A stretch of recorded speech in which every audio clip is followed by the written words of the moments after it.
So in module 11, caching content, we are going to look to the architectural need for the cafe to cache their content, and we will understand multiple methodology we use for caching, and we will understand more about edge caching and caching web sessions and caching databases. And then we will look about streaming dynamic content using Amazon CloudFront. So the architecture need for the cafe, as we know, that the capacity of the cafe's infrastructure is being overloaded with same requests. And this efficiency is increasing cost and latency. So how we can resolve this problem where multiple requests are requesting the same files? And most likely these are going to be a static content that we can be easily caching them. In caching, we want to trade capacity for speed. And in order to achieve that, we want to look to caching technology and solution that we want to employ in the cafe infrastructure. So the first thing we want to consider whether there is a high-speed data storage layer. Are we going to store a subset of the data? And whether we are going to increase the data retrieval performance if we employ a caching strategy. And what we can do in order to reduce the need to access the underlying slower storage layer. So let us take a very simple example about caching. So if you can see here, we have a hardware store, and the travel time for the hardware store, it will take us to 30 minutes to reach it. We better have a storage unit in our home, and this is basically will enable us to get access to the hardware tools faster and in a short period of time. So what should you cache? There is multiple things you can think about it in order to cache. Now, most importantly, guys, you can cache the content, which basically not dynamic, but they are static. So data that requires a slow and expensive query to acquire, any static and frequently accessed data, for example, a profile for your social media website, and any information that can be stored for some time, such as any publicly traded stock prices. So you can cache, for example, the price of a famous stock price like Apple, but if you cache, for example, Bitcoin price, that's not a very good idea because the Bitcoin price is very volatile. It keeps changing over every single minute. So we have to be careful about that.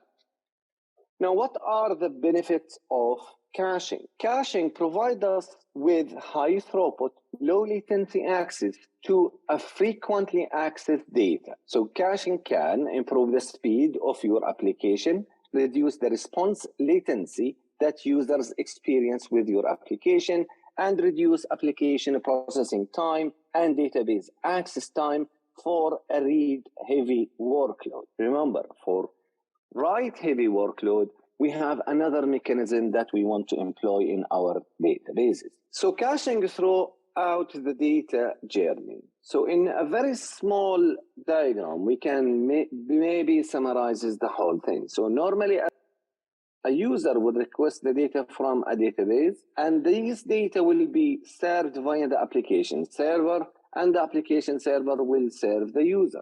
Normally, the performance and the latency of this application is not going to be very good. So what we could do is we could put a third layer here, which is a caching layer, where the application server will host and store the data in the cache, and the customers will start to get the data from the cache straight away. Now let us look to edge caching and how edge caching can be used in order to improve our performance of our application. So if we have a user, they normally go to the origin server to request. For example, we can look at a very famous website like Amazon.com, and what we will find, the latency will differ between multiple users based on their location. To improve the efficiency and the performance of our website, what we could do is we could use a content delivery network. And that content delivery network, or a CDN, it's referred to a globally distributed system of caching servers where we caches copies of commonly requested files, normally static content, and we can deliver a local copy of the requested content from a nearby cache or edge location or a point of presence. We can also improve the application performance and scaling. A good example of content delivery network in AWS is the Amazon Global CDN CloudFront, which is optimized for delivery use cases with multi-tier cache by default and extensive flexibility. It provides us with an extra layer of security for our architecture. And remember, CloudFront support WebSockets, HTTP, and HTTPS content. If you take, for example, Amazon.com as a sample to what we need to cache in this website, you will notice that we are going to use a secure for the address and for the communication between the user and the website. We are going to look for example, for Amazon logo. Amazon logo is a static content. It's not going to change over time. So we are better to cache it. Now look to the user input. In the user input here, these are going to query the database. So they normally return back a different type dynamic content. In this particular scenario, we are not going to cache the query result because each user might get different query or search for something.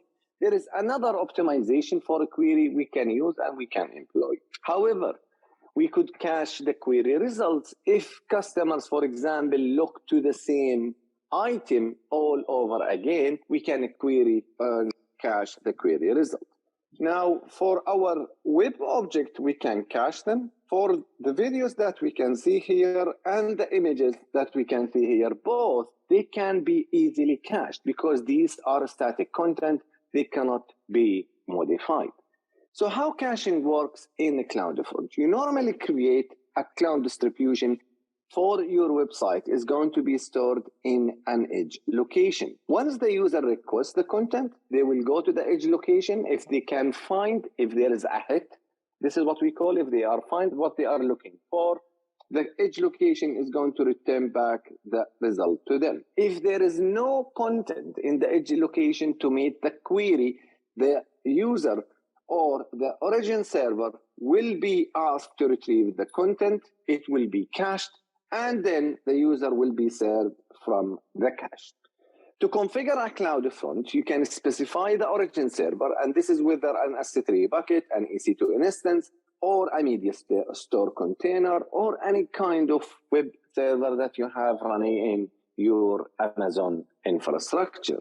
Then you will configure a distribution, and that distribution will define the access, who can access the content, whether you want to limit the content for a specific location, country, or a continent, the security, whether you are going to use a security certificate in order to offer HTTPS instead of offering only HTTP, and whether you want to save cookies and the query string and forwarding, for example, if you are forwarding the request to another domain or to another website, and whether you want to do a geo restriction and to save all the access logs to CloudFront. And the CloudFront sends your distribution configuration to edge location. How these content in a CloudFront will be expired? You have multiple things to consider when you put the content in a CloudFront.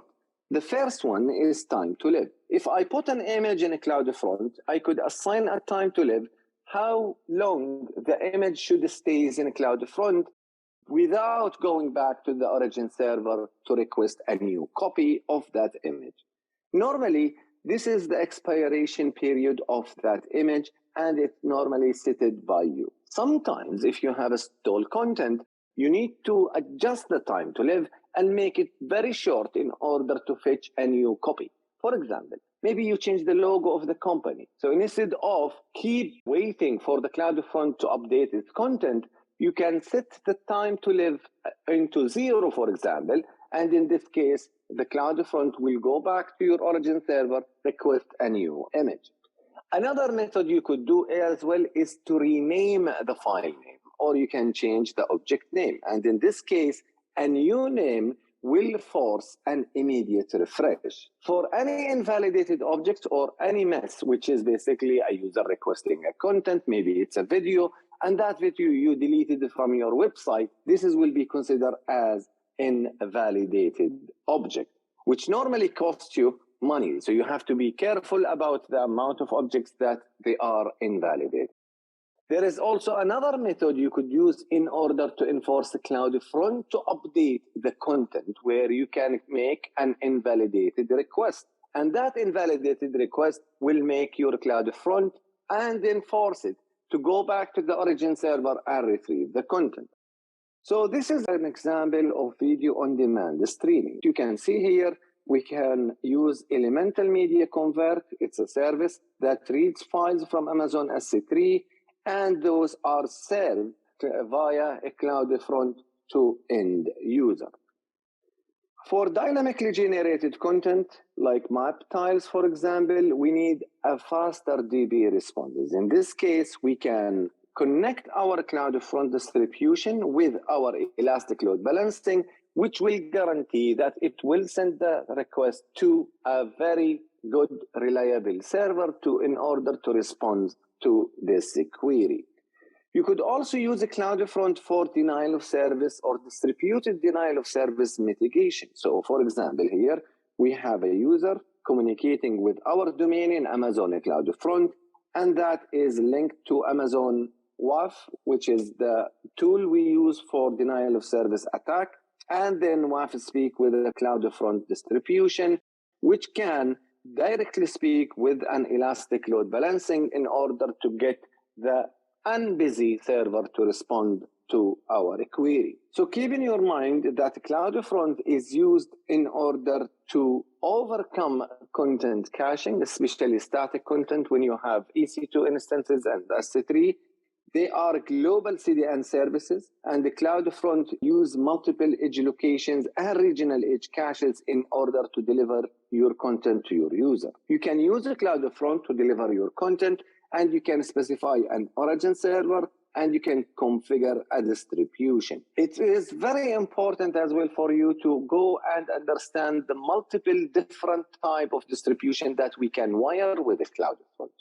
You can use a CloudFront to improve the resilience of your application that run on AWS from a distributed denial of service attack. And this is take us to Module 11, which is the guided lab streaming dynamic content using Amazon CloudFront. Will teach you how you can use CloudFront, how you can create distribution, and how you can use also another new services for you, which is Amazon Elastic Transcoder and Amazon CloudFront with Apple HTTP live stream or HLS protocol. In this particular lab, you will create a CloudFront distribution, you will create an Amazon Elastic Transcoder pipeline, and then you will test the playback of that dynamic multi-bitrate stream.